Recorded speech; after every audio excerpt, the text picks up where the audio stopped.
Hello friends, ഇന്ന് നമ്മൾ കാണാൻ പോകുന്നത് ദ ലാൻഡ് ഓഫ് വാരിയേഴ്സ് എന്ന സീരീസിന്റെ 9ാമത്തെ എപ്പിസോഡാണ്. ഇതിനു മുമ്പത്തെ ഭാഗങ്ങൾ കാണാത്തവർ തീർച്ചയായും അതൊക്കെ കണ്ടതിന് ശേഷം മാത്രം ഇത് കാണുക. പ്ലേലിസ്റ്റിന്റെ ലിങ്ക് ഞാൻ ഡിസ്ക്രിപ്ഷനിൽ ഇട്ടിട്ടുണ്ട്. കഴിഞ്ഞ എപ്പിസോഡിന്റെ അവസാനത്തിൽ നമ്മൾ കണ്ടത് മൈൽസ് കൊണ്ടുവന്ന സ്വർണവും മറ്റും മിസ് ആവുന്നതാണ്. ടാങ്ക്സന്റെ ഫാദർ ആണ് അതിന്റെ പിന്നിലെന്ന് നമുക്കറിയാം. ഈ എപ്പിസോഡിന്റെ തുടക്കത്തിലെ തന്നെ നടന്ന സംഭവങ്ങളൊക്കെ ബേബി ഡോങ്ങിന്റെ മുമ്പിൽ അവതരിപ്പിക്കുന്ന മൈൽസിനെയാണ് നമ്മൾ കാണുന്നത്. മൈൽസ് ഒരു മണ്ടനാണെന്നാണ് ഞാൻ കരുതിയത്, പക്ഷേ അയാൾ അത്രയ്ക്ക് മണ്ടനൊന്നുമല്ല. കാരണം തായ്താന്റെ അല്ലാതെ ഒരു ഗ്രാൻഡ് സോൾ മാസ്റ്ററിന്റെ പ്രസൻസ് അവൻ അവിടെ ഫീൽ ചെയ്യാൻ സാധിച്ചു എന്ന് അവൻ ബേബി ഡോങ്ങിനോട് പറഞ്ഞിരുന്നു. അതിനുശേഷം ബേബി ഡോങ്ങിനോട് ഒരു ചാൻസ് കൂടി തരാൻ അപേക്ഷിക്കുകയാണ്. അവരെ പൂർണ്ണമായിട്ടും ഇല്ലാതാക്കാം എന്ന് പറയുന്നു. ബേബി ഡോങ് അപ്പോൾ ദേഷ്യത്തോടെ പറയുകയാണ്, വിഡ്ഢി, എനിക്ക് വേണ്ടത് കൊല്ലപ്പണിക്കാരെയാണ്. അവരുപയോഗിച്ച ആയുധങ്ങൾ ഉണ്ടാക്കണം. അവരെ ജീവനോടെ തന്നെ വേണമെന്ന് പറഞ്ഞപ്പോൾ ഇപ്രാവശ്യം താൻ മിസ്റ്റേക്ക് ഒന്നും വരുത്തില്ല എന്ന് പറഞ്ഞുകൊണ്ട് മൈൽസ് അവിടുന്ന് പോകുന്നു. പിന്നെ കാണിക്കുന്നത് ടാങ്ക്സാന്റെ 100ാമത്തെ മത്സരമാണ്. എല്ലാവരും ടാങ്ക്സാന് വേണ്ടിയാണ് ബെറ്റ് വെക്കുന്നത്. എന്നാൽ അവന്റെ കൂടെ മത്സരിക്കുന്ന മറ്റുള്ളവരെ കണ്ടു കഴിഞ്ഞപ്പോൾ ടാങ്ക്സാന് വേണ്ടി ബെറ്റ് വെച്ച എല്ലാവരും തന്നെ പിന്മാറുകയാണ്. കാരണം വേറൊന്നുമല്ല, ഗ്രാൻഡ് സോൾ മാസ്റ്ററിന്റെ അത്രയും പവർഫുൾ ആയിട്ടുള്ള ആളുകളാണ് അവർ. അത് മാത്രമല്ല, അവർക്ക് അവരുടെ സോൾ സ്കില്ലുകൾ പ്രയോഗിക്കാനാകും. ഇവരെ എല്ലാവരെയും തെരഞ്ഞെടുക്കുന്നത് നെതർ വേൾഡ് കിങ് ആണ്. ഇതെല്ലാം തന്നെ ടാങ്ക്സാനെ പേടിച്ചുള്ള അവന്റെ കരുനീക്കമാണെന്ന് പറയാം. ടാങ്ക്സാനെ മാത്രമല്ല, ഹുലീനയെയും ഭയക്കുന്നുണ്ട്. ഹുലീന അതെല്ലാം കണ്ടു കഴിയുമ്പോൾ നീ എന്നെ നിരാശപ്പെടുത്തരുത് എന്ന് ആത്മഹത്യം ചെയ്യുന്നുണ്ട്. ഉടനെ തന്നെ മത്സരം ആരംഭിക്കുകയാണ്. ടാങ്ക്സാന് എതിരെ വന്നവർ എല്ലാവരും ഒരുമിച്ച് ചേർന്ന് പ്രത്യേകതരം ഫോർമേഷൻ ഉണ്ടാക്കുകയും ടാങ്ക്സന്റെ നേരെ ആക്രമണം വിടുകയും ചെയ്യുന്നു. ടാങ്ക്സൺ അത് ബ്ലോക്ക് ചെയ്യുന്നുണ്ട്. പെട്ടെന്ന് വു അവിടെ പ്രത്യക്ഷപ്പെട്ട് പറയുകയാണ്, നീ എന്നെ തേടി വരുന്നില്ല എങ്കിൽ നിനക്ക് വേണ്ടി ഞാൻ കാത്തിരിക്കുന്നത് നിർത്തും. അതിനുശേഷം ദേഷ്യത്തോടെ വു തിരിച്ചു നടക്കുകയാണ്. അത് കണ്ട് ടാങ്ക്സൺ ഓടിച്ചെന്ന് അവളുടെ കയ്യിൽ പിടിക്കുന്നു. എന്നാൽ പെട്ടെന്ന് തന്നെ അവനൊരു ഇടി കിട്ടി. അതെല്ലാം തന്നെ അവരുടെ ഇല്യൂഷൻ ആയിരുന്നു. യഥാർത്ഥത്തിൽ അത് വു അല്ലായിരുന്നു. ടാങ്ക്സനെ അറ്റാക്ക് ചെയ്യാൻ വന്നവർ തന്നെയായിരുന്നു. ടാങ്ക്സനെ ട്രാപ്പിലാക്കാനുള്ള ട്രിക്ക് ആയിരുന്നു അത്. പവർഫുൾ ആയിട്ടുള്ള ആ ഒരു അറ്റാക്കിൽ തന്നെ തെറിച്ചു പോയി വീണ് ടാങ്ക്സൺ ചോര തുപ്പി പോകുന്നുണ്ട്. അതിനുശേഷം വു വീണ്ടും പ്രത്യക്ഷമാവുകയാണ്. നീ ജീവനോടെ ഇരിക്കണമെന്നാണ് ഞാൻ ആഗ്രഹിക്കുന്നത്. നീ ഇതിൽ നിന്ന് പിന്തിരിയുന്നതാണ് നല്ലത്.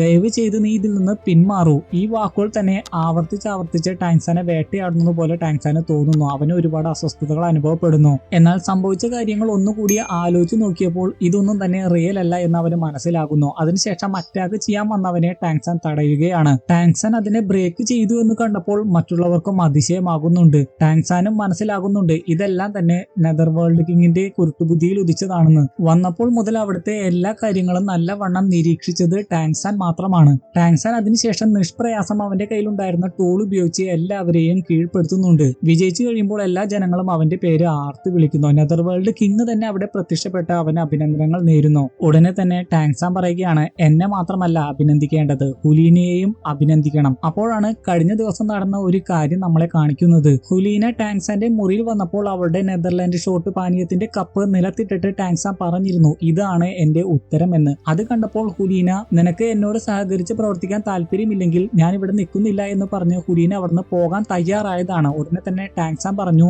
രഹസ്യത്തിന് പകരം രഹസ്യം തന്നെ എക്സ്ചേഞ്ച് ആയിട്ട് വേണം എന്നല്ലേ നീ പറഞ്ഞത്? എങ്കിൽ നീ കേട്ടോളൂ, ഇവിടുത്തെ വായുവിലും നീ ആസ്വദിച്ചു കുടിക്കുന്ന നെതർലാൻഡ് ഷോട്ട് പാനീയത്തിലും വിഷമുണ്ട്. ഒരു പ്രാവശ്യം നീ അത് കുടിച്ചു കഴിഞ്ഞാൽ അത് നിന്നെ പതുക്കെ അതിനെ അഡിക്റ്റ് ആക്കും. ഇത് നമ്മുടെ ശരീരത്തിൽ വളരെ പതുക്കെയാണ് പ്രവർത്തിക്കുന്നത്. നരകത്തിന്റെ പാത നമ്മൾ മുറിച്ചു കടക്കരുത് എന്ന ഉദ്ദേശത്തോടു കൂടിയാണ് ഇത് ചെയ്തിരിക്കുന്നത്. ഇപ്പോഴും നിനക്ക് അതിൽ നിന്ന് പുറത്തു കടക്കാവുന്നതാണ്. നീ എന്നെ നിന്റെ ശത്രുവായിട്ടല്ലേ കണക്കാക്കിയിരിക്കുന്നത്. എന്നെ വിശ്വാസമാണെങ്കിൽ എന്റെ കയ്യിലുള്ള ഈ ടാബ്ലറ്റ് നിനക്ക് കഴിക്കാമെന്ന് പറഞ്ഞു തീരും മുമ്പ് വിശ്വാസത്തോടെ ഹുലീന അത് വാങ്ങി കഴിച്ചിരുന്നു.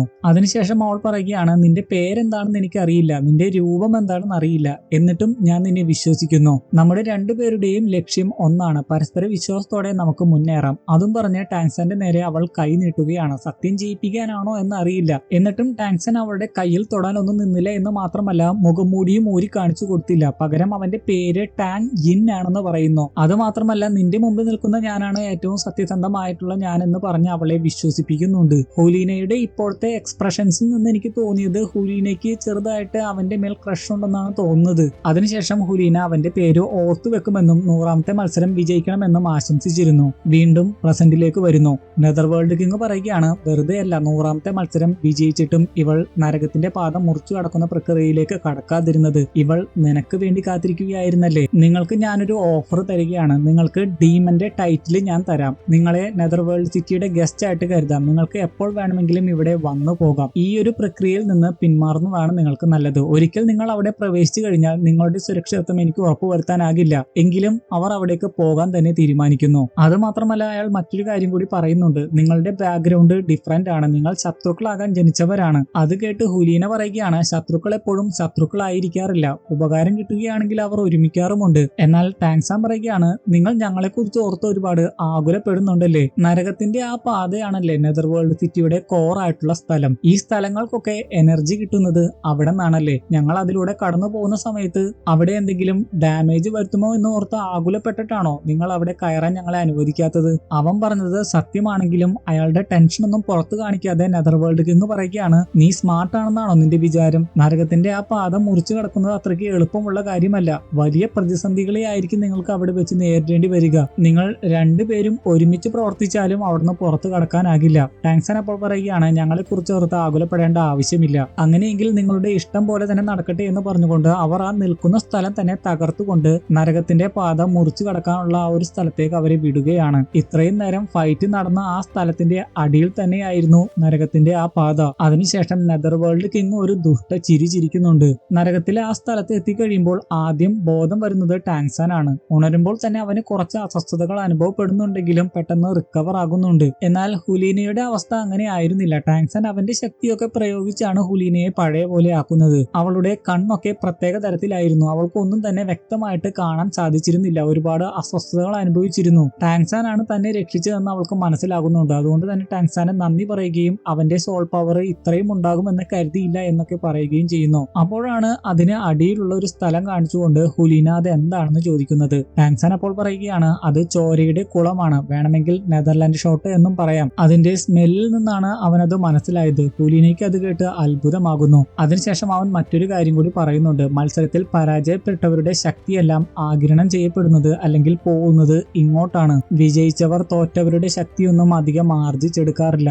ഈ സ്ഥലമൊക്കെ പണ്ടേ തന്നെ തുടച്ചു നീക്കേണ്ട സ്ഥലമായിരുന്നു. അതിനുശേഷം അവരുടെ യാത്ര തുടങ്ങുന്നതിന് മുമ്പ് ഹുലീന അവളുടെ ഡ്രസ്സ് ഉപയോഗിച്ച് അവളെ തന്നെ കെട്ടിയതിനു ശേഷം അതിന്റെ ഒരു അറ്റം ടാങ്സാന് കൊടുത്തിട്ട് പറയുകയാണ്, ഇങ്ങനെ പോവുകയാണെങ്കിൽ നമുക്ക് വഴി തെറ്റില്ല. ടാങ്സാൻ അപ്പോൾ അവന്റെ കയ്യിലുണ്ടായിരുന്ന വള്ളി കൊടുത്തിട്ട് പറയുകയാണ്, അതിൽ നല്ലത് ഇതാണ്. ശേഷം അവർ അങ്ങനെ മുന്നോട്ട് പോകുന്നു. കുറച്ച് മുന്നോട്ട് പോയി കഴിയുമ്പോഴാണ് ടാങ്സാൻ പെട്ടെന്ന് ഒരു ശബ്ദം കേൾക്കുന്നത്. ഉടനെ തന്നെ ഹുലീനയോട് നിൽക്കാൻ പറയുന്നു. അപ്പോഴാണ് ദൂരെ നിന്ന് ഒരു കൂട്ടം സാധനങ്ങൾ അവരുടെ നേരെ വരുന്നതായിട്ട് ടാങ്സാൻ കാണുന്നത്. അവന്റെ ബ്ലൂ ഡീമനായി ഉപയോഗിച്ച് നോക്കുമ്പോൾ അത് വവ്വാലുകളാണെന്ന് മനസ്സിലാകുന്നു. ഉടനെ തന്നെ അറ്റാക്ക് ചെയ്യാൻ റെഡി ആയിട്ട് നിൽക്കുകയാണ് ഹുലീനയും അവനും. എന്നാൽ ആ വവ്വാലുകൾ ഉടനെ തന്നെ ആക്രമണമൊന്നും നടത്തുന്നില്ല. അത് മനസ്സിലാക്കി ടാങ്സാൻ അവന്റെ നീഡില് ഒരു വവ്വാലിന്റെ നേരെ പ്രയോഗിക്കുന്നു. എന്നാൽ അത് ഒഴിഞ്ഞു മാറുകയാണ്. അത് കണ്ട് ഹുലീന പറയുകയാണ്, എന്ത് കൃത്യതയും വേഗതയുമാണ് അതിനുള്ളത്. ഉടനെ തന്നെ അവ ആക്രമണം നടത്തുന്നു. എന്നാൽ അവയുടെ വേഗത അധികമായതുകൊണ്ടും അവ ഒരുപാടുണ്ടായതുകൊണ്ടും അവർക്ക് അധികം നേരം പിടിച്ചു നിൽക്കാനാകുന്നില്ല. അതുകൊണ്ട് തന്നെ ടാങ്സാൻ അവന്റെ ഒരു പ്രത്യേക ശക്തി പ്രയോഗിക്കുകയാണ്. അത് കണ്ടു കഴിയുമ്പോൾ ഹുലീന ആലോചിക്കുന്നുണ്ട്, ഇത് പ്രത്യേക തരം ഡൊമൈൻ ആണല്ലോ, ഇത് ഇവനെ എവിടെ നിന്ന് കിട്ടി? ടാങ്സാന് പോലും അറിയില്ലായിരിക്കാം ഇതൊരു ഡൊമൈൻ ആണെന്ന്. അതിനുശേഷമുള്ള അറ്റാക്കിൽ വവ്വാലുകൾ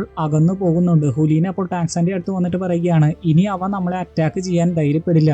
എന്നാൽ ഇവയെ നമുക്ക് മറ്റൊരു സ്ഥലത്ത് ഒരുമിച്ച് കൂട്ടി അറ്റാക്ക് ചെയ്യാമെന്ന് ടാങ്സാൻ പറയുന്നു. അതിനുശേഷം ടാങ്സാനും ഹുലീനയും കൂടി അവിടുന്ന് ഓടിപ്പോവുകയാണ്. അവരെ പിന്തുടർന്ന് അവരുടെ പുറകെ ഈ വവ്വാലുകളും ഉണ്ട്. എന്നാൽ അത് അവരുടെ ഒരു ട്രിക്ക് ആയിരുന്നു. പെട്ടെന്ന് തന്നെ ടാങ്സാൻ അവന്റെ ഹാമർ ഉപയോഗിച്ച് വവ്വാലുകളുടെ നേരെ ആക്രമണം നടത്തുന്നു. അതിന്റെ ഫലമായിട്ട് എല്ലാ വവ്വാലുകളും ചത്തു വീഴുകയാണ്. അപ്പോൾ അവന്റെ ടാക്ടിക്സും കഴിവുകളും ഒക്കെ കണ്ട് ഹുലീന ശരിക്കും അത്ഭുതപ്പെടുന്നുണ്ട്. ഇനിയും എന്തൊക്കെ ശക്തികളാണ് അവന്റെ ഉള്ളിൽ മറിഞ്ഞിരിക്കുന്നതെന്ന് അവൾ ആലോചിക്കുന്നു. അതിനുശേഷം ഒട്ടും സമയം കളയാതെ വീണ്ടും അവർ വേഗത്തിൽ മുന്നേറുകയാണ്. അതെല്ലാം കണ്ടുകൊണ്ട് നിൽക്കുന്ന നെതർ വേൾഡ് കിങ്ങിനോട് കൂടെയുള്ള സ്ത്രീ പറയുന്നുണ്ട്, അവൻ കഴിവുള്ളവനാണെന്ന്. എന്നാൽ നെതർ വേൾഡ് കിങ് പറയുകയാണ്, ഇത് വെറും തുടക്കം മാത്രമാണ്. അപ്പോഴേക്കും വലിയൊരു വവ്വാൽ അവരുടെ മുമ്പിൽ പ്രത്യക്ഷപ്പെടുന്നതായിട്ട് കാണിക്കുന്നു. അത് കണ്ട് ടാങ്സാൻ പറയുകയാണ്, ഇവർക്ക് ഒരു ലീഡർ ഉണ്ടാകുമെന്ന് ഞാൻ ഒരിക്കലും കരുതിയിരുന്നില്ല. അതിനുശേഷം അവൻ അറ്റാക്ക് ചെയ്യാൻ ഒരുങ്ങുമ്പോൾ ഹുലീന പറയുകയാണ്, ഞാൻ ആദ്യം ട്രൈ ചെയ്യാം. അതിനുശേഷം ഹുലീനയാണ് ആദ്യം അറ്റാക്ക് ചെയ്യുന്നത്. എന്നാൽ ആ മൃഗത്തിന് ഒന്നും തന്നെ സംഭവിക്കുന്നില്ല. ടാങ്സാൻ അവന്റെ ഹാമർ ഉപയോഗിച്ചും അറ്റാക്ക് ചെയ്യുന്നുണ്ട്. എന്നിട്ടും ആ മൃഗത്തിന് ഒന്നും തന്നെ സംഭവിക്കുന്നില്ല. അതുമാത്രമല്ല ആ ജീവി നരകത്തിന്റെ പാതകൾ തകർക്കാനും തുടങ്ങിയിരുന്നു. അത് കണ്ട് ടാങ്സാനും ഹുലീനയും വേഗത്തിൽ അവിടെ നിന്ന് ഓടി രക്ഷപ്പെടാൻ ശ്രമിക്കുന്നു. എന്നാൽ പകുതി വഴിക്ക് വെച്ച് ഭീമാകാരമായിട്ടുള്ള ആ വവ്വാലിന്റെ അറ്റാക്ക് മൂലം അവർ രണ്ടുപേരും തിളച്ചു മറിയുന്ന നരകത്തിലേക്ക് വീഴുന്നുണ്ട്. എന്നാൽ നിലം പറ്റുന്നതിന് തൊട്ടു മുമ്പേ ടാങ്സാൻ അവന്റെ കയ്യിലുണ്ടായിരുന്ന ഹാമർ ഉപയോഗിച്ച് ഹുലീനയുടെ കയറിൽ പിടിച്ച് അവളെ മുകളിലേക്ക് എറിയുന്നു. ഹുലീനയാകട്ടെ മുകളിൽ പിടുത്തം കിട്ടിക്കഴിയുമ്പോൾ അവളുടെ കയർ ഉപയോഗിച്ച് ടാങ്സാനെ പിടിക്കുകയും അവർ രണ്ടുപേരും രക്ഷപ്പെടുകയും ചെയ്യുന്നു. മുകളിലെത്തി കഴിയുമ്പോൾ ടാങ്സാൻ ഹുലീനയ്ക്ക് നന്ദി പറയുകയൊക്കെ ചെയ്യുന്നുണ്ട്. ഹുലീനയാകട്ടെ ഒരു പ്രത്യേക ചിരിയിരിക്കുന്നു. കാരണം അവൾ ആലോചിക്കുന്നുണ്ടാകും, അല്ല ഇവൻ എന്തിനാണ് എന്നോട് നന്ദി പറയുന്നത്, ഇവനല്ലേ ആദ്യം എന്നെ രക്ഷിച്ചത്. അപ്പോഴേക്കും ആ വലിയ വവ്വാലിന്റെ തല രണ്ടായിട്ട് മാറിയിരുന്നു. അത് കണ്ട് അവർ ഓടി രക്ഷപ്പെടാൻ ശ്രമിക്കുന്നു. ചെറിയ ഒരു സ്ഥലത്തേക്കാണ് അവർ കയറിയത്. അപ്പോൾ ആ വലിയ വവ്വാല് ചെറിയ വവ്വാലുകളായിട്ട് അവരെ ആക്രമിക്കുന്നു. സർവൈവലിന് വേണ്ടിയുള്ള അറ്റാക്ക് ആണല്ലോ, അതുകൊണ്ട് തന്നെ ആദ്യം നല്ല രീതിയിൽ അറ്റാക്ക് ചെയ്യാൻ സാധിക്കാതിരുന്ന വവ്വാലുകളെ ഇപ്പോൾ അവർക്ക് നല്ല രീതിയിൽ അറ്റാക്ക് ചെയ്യാൻ സാധിക്കുന്നുണ്ട്. ഹുലീനയുടെ വേഗത കണ്ട് ടാങ്സാൻ ചോദിക്കുന്നുണ്ട്, നീ സോൾബോൺ ആഗിരണം ചെയ്തിട്ടുണ്ടല്ലേ, അതല്ലേ നിന്റെ സ്പീഡ് വർദ്ധിപ്പിച്ചിരിക്കുന്നത്. അവൾ അതെ എന്ന് പറയുന്നു. അതിനുശേഷം അവർ മറ്റൊരു സ്ഥലത്തേക്ക് ഓടുന്നു. അവിടെ വെച്ചാണ് വവ്വാലുകളുടെ സ്വഭാവം മാറുന്നതായിട്ട് അവർ കാണുന്നത്. ടാങ്സാൻ പറയുകയാണ്, അവർ വലിയൊരു അറ്റാക്ക് നടത്താനാണ് ശ്രമിക്കുന്നത്. ഹുലീന പറയുകയാണ്, അവർ ആ അറ്റാക്ക് നടത്തുന്നതിന് മുമ്പേ നമുക്ക് അവരെ തടയണം. ടാങ്സാൻ പറയുകയാണ്, അതിനൊരു മാർഗമേ ഉള്ളൂ, ഒരേ സമയം തന്നെ അവയുടെ രണ്ട് തലയും തകർക്കണം. ആ അറ്റാക്ക് ഞാൻ നടത്താം. ഈ കയറ് നിന്റെ വാലിൽ കെട്ടി നീ എന്നെ പരമാവധി ആ വവ്വാലിന്റെ അടുത്തേക്ക് എറിയണം. ടാങ്സാൻ പറഞ്ഞതുപോലെ തന്നെ ഹുലീന ചെയ്തു. ആ വവ്വാലിന്റെ അടുത്ത് എത്തിയപ്പോൾ തന്നെ ടാങ്സാൻ അവന്റെ ഹാമർ പ്രയോഗിച്ചു, അവന്റെ കയ്യിലുണ്ടായിരുന്ന ആയുധം പ്രയോഗിച്ചു, അവന്റെ ബ്ലൂ ഡീമൻ ഐ പ്രയോഗിച്ചു. ഇതെല്ലാം കൂടി ഒരുമിച്ച് പ്രയോഗിച്ചു കഴിഞ്ഞപ്പോൾ അതിന്റെ രണ്ട് തലയും ഒരേ സമയം തകർക്കാൻ അവർക്ക് സാധിച്ചു. അതിനെ പരാജയപ്പെടുത്തിയതിനു ശേഷം ടാങ്സാൻ പറയുകയാണ്, ഇനി നമുക്ക് കുറച്ച് റെസ്റ്റ് എടുക്കാം, നമ്മുടെ ഒരുപാട് എനർജി പോയിരിക്കുന്നു. ഹുലീനയും അതിനോട് യോജിക്കുന്നു. അതിനുശേഷം ഹുലീന പറയുകയാണ്, നരകത്തിന്റെ പാത മുറിച്ചു കടക്കുന്നതിന് 3 ലെവൽസ് ആണ് ഉള്ളത്. അതിൽ ആദ്യത്തെ ലെവല് നമ്മൾ കംപ്ലീറ്റ് ആക്കിയിരിക്കുന്നു. ഓരോ ലെവലും മുമ്പത്തെ ലെവലിനേക്കാളും ഒരുപാട് ഡിഫിക്കൽട്ട് ആയിരിക്കും. അതിനുശേഷം അവർ റെസ്റ്റ് എടുക്കുന്ന സമയത്ത് അസാമാന്യ വലിപ്പമുള്ള വലിയ പാമ്പ് ഇഴഞ്ഞു നീങ്ങുന്നത് നമുക്ക് കാണുവാൻ സാധിക്കും. നെതർവേൾഡ് കിങ്ങിനാകട്ടെ ഇതേ സമയം അസ്വസ്ഥതകൾ അനുഭവപ്പെടുന്നു. ഇവർ ഇവിടെ ഓരോ തവണ വിജയിക്കുമ്പോഴും അതിന്റെ അനന്തരഫലങ്ങളൊക്കെ അനുഭവിക്കേണ്ടി വരുന്നത് നെതർവേൾഡ് കിങ്ങിനാണ്. കൂടെയുള്ള സ്ത്രീ അവന്റെ അടുത്തേക്ക് വന്ന് അവനെ ആശ്വസിപ്പിക്കാൻ ഒരുങ്ങുമെങ്കിലും അവളെ അയാൾ തട്ടിമാറ്റുന്നു. ദേഷ്യത്തോടെ നെതർവേൾഡ് കിങ് പറയുകയാണ്, എന്തൊക്കെ വന്നാലും അടുത്ത ടെസ്റ്റിൽ അവർ വിജയിക്കാൻ പോകുന്നില്ല. മൈറ്റി താങ്ഹോ പോലും കഷ്ടിച്ചാണ് അവിടുന്ന് രക്ഷപ്പെട്ടത്, അതായത് ടാങ്സാന്റെ ഫാദർ. ഇതേ സമയം തന്നെ ചൂടും ഒരുപാട് കൂടി വരുന്നത് കൊണ്ട് തന്നെ ഹുലീനയ്ക്ക് അധികം നടക്കാനാകുന്നില്ല. ടാങ്സാൻ അപ്പോൾ അവളുടെ അടുത്തേക്ക് വരുമ്പോൾ ടാങ്സാൻ യൂസ് ചെയ്ത ഡൊമൈനെ പറ്റിയൊക്കെയാണ് അവൾ ചോദിക്കുന്നത്. അപ്പോൾ മാത്രമാണ് ബ്ലൂ സിൽവർ പ്ലാന്റ് എംബ്രർ പദവിയിലേക്ക് ഉണർന്നു കഴിഞ്ഞപ്പോൾ അവന് കിട്ടിയ ശക്തി ഒരു ഡൊമൈൻ ആണെന്ന് അവന് പോലും മനസ്സിലായത്. അത് എങ്ങനെയാണ് വർക്ക് ചെയ്യുന്നതെന്ന് അവൾ ചോദിക്കുന്നു. എന്നാൽ അതിനെപ്പറ്റിയൊന്നും വ്യക്തമായിട്ട് അവൻ അറിയാത്തത് കൊണ്ട് തന്നെ അവൻ അതിനെക്കുറിച്ചൊന്നും സംസാരിക്കുന്നില്ല. പെട്ടെന്നാണ് ഒരു ശബ്ദം കേൾക്കുന്നത്. മുന്നോട്ട് പോയി നോക്കുമ്പോഴാണ് ഭീമാകാരമായിട്ടുള്ള ആ പാമ്പിനെ കണ്ട് അവർ ഞെട്ടുന്നത്. ആ സ്ഥലം മുഴുവനും വ്യാപിച്ചു കിടക്കുന്ന അത്രയും വലിപ്പം അതിനുണ്ട്. 10 ഹെഡഡ് ബേണിംഗ് സൺ സർപ്പന്റ് എന്നാണ് അത് അറിയപ്പെടുന്നത്. നീളമുള്ള പേരായതുകൊണ്ട് തന്നെ 10 തലയുള്ള പാമ്പ് എന്ന് മാത്രമേ ഞാൻ പറയുള്ളൂ. ആ പാമ്പിനെ കുറിച്ച് യൂഷി അവന് പറഞ്ഞു കൊടുത്ത കാര്യങ്ങളൊക്കെയാണ് ടാങ്സാൻ ഓർക്കുന്നത്. വളരെ വിഷമുള്ള പാമ്പാണ് ഇത്. അവന്റെ ബ്ലൂ സിൽവർ പ്ലാന്റിനെ സോൾഡറിംഗ് ആയിട്ട് ഇതിനെ ഉപയോഗിക്കുകയാണെങ്കിൽ അവന്റെ ശക്തി ഒരുപാട് വർദ്ധിക്കും. ഇതിന്റെ 10,000 വർഷത്തെ കൾട്ടിവേഷൻ പൂർത്തിയാക്കി കഴിയുമ്പോൾ ഇതിന്റെ 9ാമത്തെ തലയുടെ പുറകിലായിട്ട് ഇന്നർ കോർ രൂപപ്പെടും. അതിനുശേഷം ഇതിന്റെ ബുദ്ധി അപാരമായിരിക്കും. വെറും മാർഷൽ സോ സ്ട്രെങ്ത് കൊണ്ട് ഇതിനെ കീഴടക്കാനൊന്നുമാകില്ല. ടാങ്സാൻ അപ്പോൾ പറയുകയാണ്, ഇതൊക്കെ മിത്താണ് എന്ന് ഓർക്കുമ്പോഴാണ് വിഷമം. അതൊക്കെ മിത്തായിരിക്കുമെന്നാണ് ടാങ്സാൻ കരുതിയിരുന്നത്. യൂഷിയാണെങ്കിൽ അന്ന് അവനോട് പറഞ്ഞിരുന്നു, ഇത് നീ കാണുന്നത് പോലെയല്ല, ഭയങ്കര ഡേഞ്ചറസ് ആയിട്ടുള്ള ഒരു മൃഗമാണ്. എവിടെ വെച്ചെങ്കിലും നീ ഇതിനെ കണ്ടുമുട്ടുകയാണെങ്കിൽ എനിക്ക് ഒരു ഉപദേശം മാത്രമേ തരാനുള്ളൂ, ഓടി രക്ഷപ്പെടുക. അത് തന്നെയാണ് ഹുലീനയോട് ഇതേ സമയം ടാങ്സാൻ പറയുന്നത്. എന്നാൽ ആ പാമ്പ് അവരെ വിടാതെ പിന്തുടരുകയും അവരുടെ നേരെ തീ തുപ്പുകയും അവരെ ആക്രമിക്കുകയും ഒക്കെ ചെയ്യുന്നു. അതിനെ ആക്രമിച്ചുകൊണ്ടിരിക്കുമ്പോൾ ഹുലീന പറയുന്നുണ്ട്, സ്റ്റീലിനേക്കാളും കട്ടിയുള്ളതാണ് ഇതിന്റെ ശരീരം. ടാങ്സാൻ അതിനെ ഹാമർ കൊണ്ട് അറ്റാക്ക് ചെയ്യുന്ന സമയത്ത് ടാങ്സാനെ അത് അടിച്ചു തെറിപ്പിക്കുന്നുണ്ട്. നരകത്തിലേക്ക് വീഴാൻ പോയ ടാങ്സാനെ അപ്പോൾ രക്ഷിച്ചത് ഹുലീനയായിരുന്നു. ടാങ്സാൻ അതിനുശേഷം ഹുലീനയോട് പറയുകയാണ്, തീ തുപ്പുമ്പോൾ മാത്രം പുറത്തേക്ക് വരുന്ന വേറെ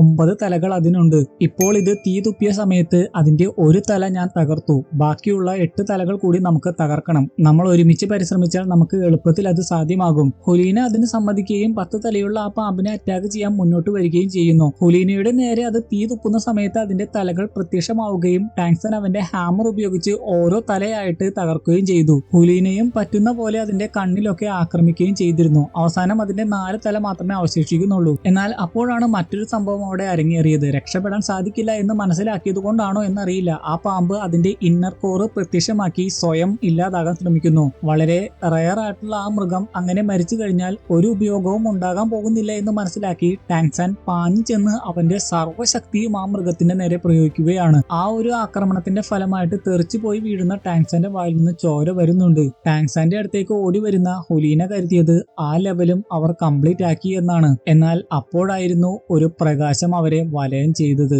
മുറിപ്പെടുത്തുന്ന ഓർമ്മകളിലേക്കാണ് അത് അവരെ കൊണ്ടുപോയത്. ടാങ്സാൻ ഓർക്കുന്നത് വേറൊന്നുമല്ല, ചെറുപ്പകാലത്ത് അവൻ ഒരു സ്കൂളിൽ ചേരുവാൻ ആഗ്രഹിച്ചിരുന്നു. പക്ഷേ ബ്ലൂ സിൽവർ പ്ലാന്റ് ആണ് അവന്റെ മാർഷൽ സോൾ എന്ന് മനസ്സിലാക്കി അവിടെ ഉണ്ടായിരുന്ന ഒരു വ്യക്തി അവനെ അവഹേളിച്ച് ആട്ടി ഓടിച്ചു വിട്ടു. ആ സമയത്ത് ടാങ്സാന് ഒരു സോൾ റിംഗ് പോലും ഉണ്ടായിരുന്നില്ല. ആ വ്യക്തിക്കാകട്ടെ 2 സോൾ റിംഗുകൾ ഉണ്ടായിരുന്നു. അത് മാത്രമല്ല അവന് അറ്റാക്കിന് പറ്റിയ നല്ല മാർഷൽ സോളും ഉണ്ടായിരുന്നു. അവന്റെ അരിവാള് പോലത്തെ ആയുധം ഉപയോഗിച്ച് ടാങ്സാന്റെ ബ്ലൂ സിൽവർ പ്ലാന്റ് നശിപ്പിച്ച് അവനെ നല്ല രീതിയിൽ ആക്രമിച്ച് വീഴ്ത്തി. ശേഷം എല്ലാവരും ചുറ്റും കൂടി മാർഷൽ സോളിന്റെ പേരിൽ അവനെ അവഹേളിക്കുന്നതും കളിയാക്കുന്നതും ഒക്കെ അവൻ ഓർക്കുന്നു. അത് അവനെ വേട്ടയാടിക്കൊണ്ടിരിക്കുകയാണ്. ഇതേപോലത്തെ തന്നെ മറ്റൊരു സംഭവമാണ് ഹുലീനയെയും വേട്ടയാടുന്നത്. ചെറുപ്പകാലത്ത് ഹുലീന നല്ലൊരു കുട്ടിയായിരുന്നു. പക്ഷേ അവളുടെ കൂടെ ഉണ്ടായിരുന്ന അവൾ സ്നേഹിക്കുന്ന ഒരു കുട്ടിയാൽ തന്നെ അവൾ ആക്രമിക്കപ്പെട്ടു. ഫൈറ്റിന്റെ ഇടയ്ക്കാണ് അങ്ങനെ ആക്രമിക്കപ്പെട്ടത്. അതിനുശേഷം ടാങ്സാനും ഹുലീനയും തമ്മിൽ പരസ്പരം ആക്രമിക്കുകയാണ്. വേറൊന്നുമല്ല, അവർക്ക് രണ്ടുപേർക്കും പരസ്പരം മനസ്സിലാകുന്നില്ല. ടാങ്സാനെ ഹുലീന മാർഷൽ സോളിന്റെ പേരിൽ അവനെ കളിയാക്കുന്നത് പോലെ തോന്നുന്നു. ഹുലീനയാകട്ടെ ബീബി ഡോങ്ങിന്റെ മുമ്പിൽ വെച്ച് പരാജയപ്പെടുന്നത് പോലെയും തോന്നുന്നു. അതുകൊണ്ടാണ് രണ്ടുപേരും വിട്ടുകൊടുക്കാതെ ഫൈറ്റ് ചെയ്തുകൊണ്ടിരിക്കുന്നത്.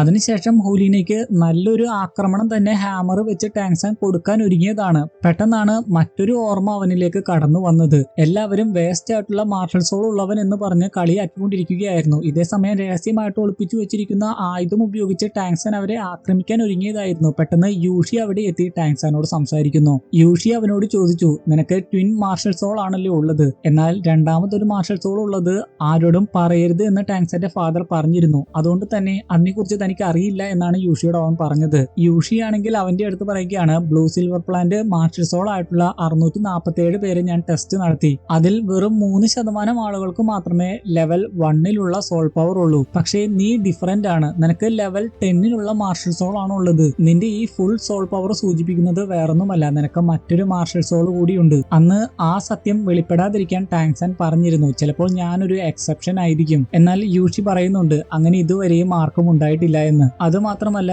യൂഷി അവനോട് ഇങ്ങനെ പറഞ്ഞിരുന്നു, ബ്ലൂ സിൽവർ പ്ലാന്റ് യൂസ്ലെസ് ആയിട്ടുള്ള ഒരു മാർഷൽ സോൾ അല്ല. നിനക്ക് ട്വിൻ മാർഷൽ സോൾ ഉള്ള കാര്യം നീ ആരോടും പറയണ്ട, അത് ഡേഞ്ചറസ് ആണ്. അവൻ അത് സമ്മതിക്കുന്നില്ല എങ്കിലും അത്രയ്ക്കും നോളജ് ഉള്ള യൂഷിയെ അവന് പറ്റിക്കാനാകില്ല. അതെല്ലാം കേട്ട് കഴിഞ്ഞപ്പോൾ ടാങ്സാൻ പറഞ്ഞിരുന്നു, എന്റെ മാർഷൽ സോള് യൂസ്ലെസ് അല്ല എന്ന് പറഞ്ഞ ഒരേ ഒരാൾ നിങ്ങളാണ്. അതുകൊണ്ട് നിങ്ങൾ എന്നെ ശിഷ്യനായിട്ട് സ്വീകരിക്കണം. അന്ന് യൂഷി അവനോട് വളരെ പ്രധാനപ്പെട്ട ഒരു കാര്യം പറഞ്ഞിരുന്നു, നീ എല്ലാവരെയും ആക്രമിക്കാനാണ് നോക്കുന്നത്. എല്ലാവരെയും നീ ഇങ്ങനെ ശത്രുവായിട്ട് കാണുകയാണെങ്കിൽ നീ ജീവിതത്തിൽ ഒറ്റപ്പെട്ടു പോവുകയുള്ളൂ. ഒരുപക്ഷെ ആ ഒരു ഉപദേശം ഫോളോ ചെയ്യുന്നത് കൊണ്ടായിരിക്കാം നെതർ വേൾഡ് സിറ്റിയിൽ വെച്ച് ഹുലീനയെ കണ്ട സമയത്ത് ശത്രുത മനോഭാവം ഒന്നും അവൻ കാട്ടാതിരുന്നത്. ഇപ്പോൾ പോലും യൂഷിയുടെ ആ വാക്കുകളാണ് സുബോധത്തിലേക്ക് തിരികെ വരാൻ ടാങ്സാനെ സഹായിക്കുന്നത്. നീ ഒരിക്കലും ദുഷ്ടതയ്ക്ക് കീഴടങ്ങരുത്. ദുഷ്ടതയ്ക്ക് കീഴടങ്ങിയാൽ പിന്നീട് നീ അതിന്റെ അടിമയായി തീരും. ആ വാക്കുകൾ ടാങ്സാനെ സുബോധത്തിലേക്ക് നയിക്കുന്നു. ഹുലീനയാകട്ടെ ഇപ്പോഴും അതിൽ നിന്ന് പുറത്തു വരാതെ ടാങ്സാനെ അറ്റാക്ക് ചെയ്തുകൊണ്ടിരിക്കുകയാണ്. ടാങ്സാൻ അവളെ വിളിച്ചുണർത്താനൊക്കെ ശ്രമിക്കുന്നുണ്ട്. പക്ഷേ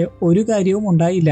അവളെ അറ്റാക്ക് ചെയ്യാൻ വരുന്ന ഒരു എതിരാളിയെ പോലെയാണ് അവൾക്ക് ഫീൽ ചെയ്യാൻ സാധിക്കുന്നത്. പെട്ടെന്ന് ഹുലീന പോകുന്നത് മറ്റൊരു ഓർമ്മയിലേക്കാണ്. അവിടെ നേരത്തെ അവളെ കുത്തിയ കുട്ടി തന്നെ മരുന്നുമായിട്ട് അവളുടെ അടുത്തേക്ക് വരുന്നു. എന്നാൽ അത് കൊടുക്കുന്ന സമയത്ത് ഞാൻ എന്തിനാണ് നിന്നെ വിശ്വസിക്കുന്നത്, അതിൽ വല്ല വിഷവും ഉണ്ടെങ്കിലോ എന്ന് അവൾ ചോദിച്ചു. അപ്പോൾ ആ മരുന്ന് ആ കുട്ടി സ്വന്തം ശരീരത്തിൽ തന്നെ പുരട്ടിക്കൊണ്ട് പറയുകയാണ്, ഒരു ഫ്രണ്ട് സത്യസന്ധയായിരിക്കണം, ശത്രുവിനോടാണെങ്കിൽ ഒരു ദയവും കാണിക്കുമരുത്. അതിനുശേഷം അവർ നല്ല ഫ്രണ്ട്സ് ആവുന്നതായിട്ട് കാണിക്കുന്നു. ആ കുട്ടി മാർഷൽ സോൾ ഹാളിൽ വന്നത് വേറൊന്നിനും വേണ്ടിയായിരുന്നില്ല. ആ കുട്ടിയുടെ സഹോദരിക്ക് എന്തോ അസുഖമുണ്ട്. അത് ചികിത്സിക്കുന്നതിന് വേണ്ടി ഒരുപാട് പണം വേണം. അതിനുവേണ്ടിയാണ് ആ കുട്ടി മാർഷൽ സോൾ ഹാളിലേക്ക് വന്നിരിക്കുന്നത്. അതിനുശേഷം അടുത്ത ദിവസവും ഇതേപോലെ ഫൈറ്റ് ഉണ്ടാകുന്നുണ്ട്. രണ്ടുപേരും ഒരേ ടീമിലായിട്ടാണ് ഫൈറ്റ് ചെയ്യുന്നതെന്നാണ് തോന്നുന്നത്. ഒരുപാട് പേരെ അവർ ഇടിച്ചു വീഴ്ത്തുന്നുണ്ട്. പക്ഷെ അതിനിടയ്ക്കായിരുന്നു ആ കുട്ടി ഹുലീനയുടെ നേരെ കത്തി എറിയുന്നത്. ഹുലീന അതിൽ നിന്നെല്ലാം ഒഴിഞ്ഞു മാറി അവളുടെ കത്തി ആ കുട്ടിയുടെ നേരെ എറിയുന്നു. അത് ആ കുട്ടിയുടെ ശരീരത്തിൽ തറച്ചു കയറുകയും ചെയ്യുന്നുണ്ട്. മരിച്ചു വീഴുന്നതിന് മുമ്പ്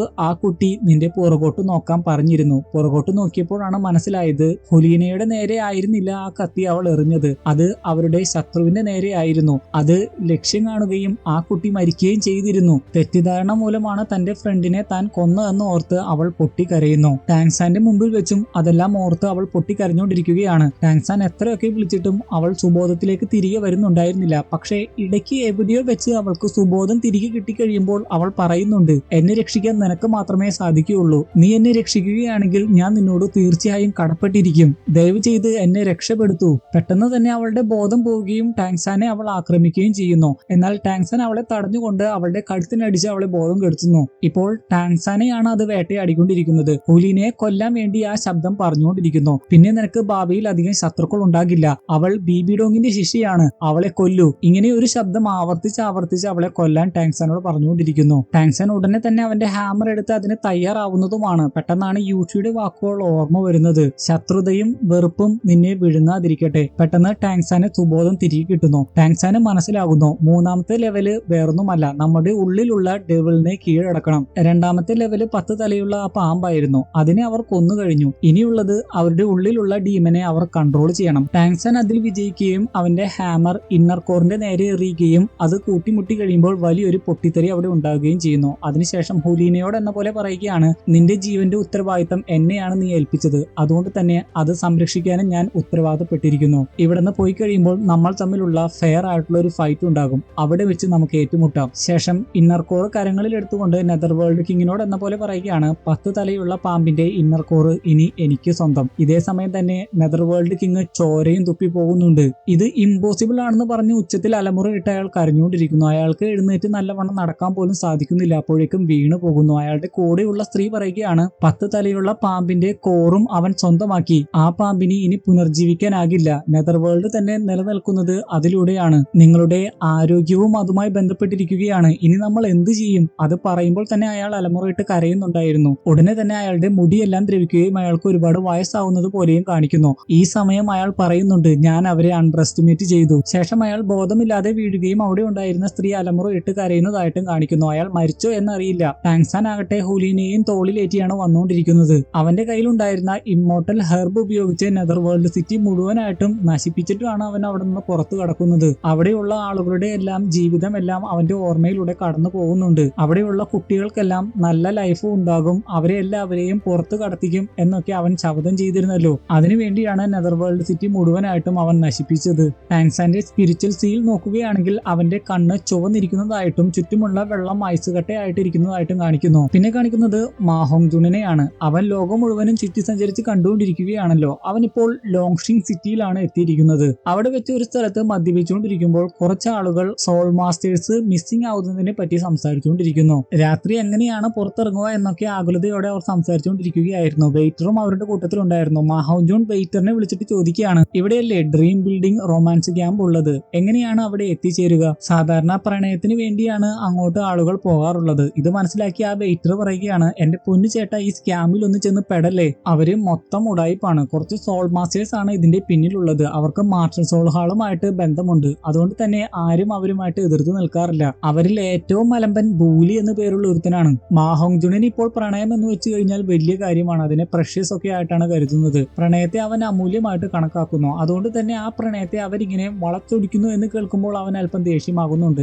എങ്കിലും ബൂലി എന്ന പേര് കേൾക്കുമ്പോൾ അവൻ ആലോചിക്കുകയാണ്, നല്ല പരിചയമുള്ള പേര് പോലെ തോന്നുന്നുണ്ടല്ലോ. എന്തായാലും ഇവിടെയും വരെയും വന്നതല്ലേ, ഒന്ന് പോയി നോക്കാമെന്ന് കരുതി മുഖം മൂടി അവൻ അങ്ങോട്ട് ചെല്ലുന്നു. വാതിലിൽ മുട്ടുമ്പോൾ തന്നെ ഒരാൾ വാതിൽ തുറന്നിട്ട് കാശ് കൊണ്ടുവന്നിട്ടുണ്ടോ എന്ന് ചോദിക്കുന്നു. ഓഫീസ് അല്ലേ എന്ന് പറഞ്ഞ് അവൻ എടുത്ത് കൊടുക്കുമ്പോൾ തന്നെ കാശ് മേടിച്ച് അയാൾ വാതിലടക്കുകയാണ്. മാഹോങ് ജുണിന് ആ പ്രവൃത്തി ഇഷ്ടമാകുന്നില്ല. ഓഹോ, എന്നെ പറ്റിക്കാൻ ശ്രമിക്കുകയാണോ, കാണിച്ചു തരാമെന്ന് പറയുന്നു. ഇതോടെ ഈ എപ്പിസോഡ് ഇവിടെ കഴിഞ്ഞിരിക്കുകയാണ്. വീഡിയോ ഇഷ്ടപ്പെട്ടെങ്കിൽ ലൈക്ക് ചെയ്യാൻ മറക്കരുത്. അടുത്ത വീഡിയോയുമായി നമ്മളോടൻ തന്നെ കാണും. അതുവരെ ഗുഡ് ബൈ.